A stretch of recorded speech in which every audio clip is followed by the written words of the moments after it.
Ham arzon, ham foydali bo'lgan yo'talni bittada qoldiruvchi usul bilan bo'lishaman. Bizga kerak bo'ladigan mahsulotlar bozorlardan topishimiz mumkin.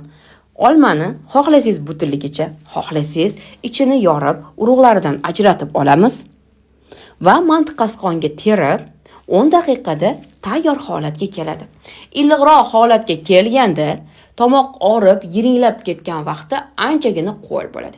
Agar sizni yoshingiz katta bo'lsa, ikkitadan foydalaning. Agar yoshingiz kichkina bo'lsa, bir dona o'zidan foydalanib, ya'ni 3 kun, 4 kun davrida iste'mol qilsangiz zarari yo'q.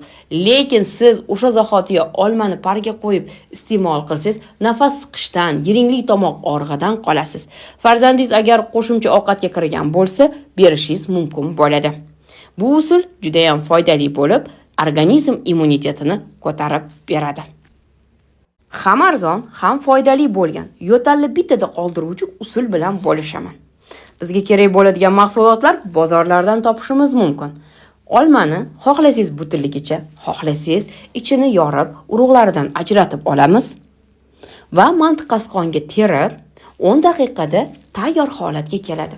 Iliqroq holatga kelganda tomoq og'rib, yiringlab ketgan vaqtda anchagina qo'l bo'ladi. Agar sizni yoshingiz katta bo'lsa, ikkitadan foydalaning. Agar yoshingiz kichkina bo'lsa, bir dona o'zidan foydalanib, ya'ni 3 kun, 4 kun davrida iste'mol qilsangiz zarari yo'q.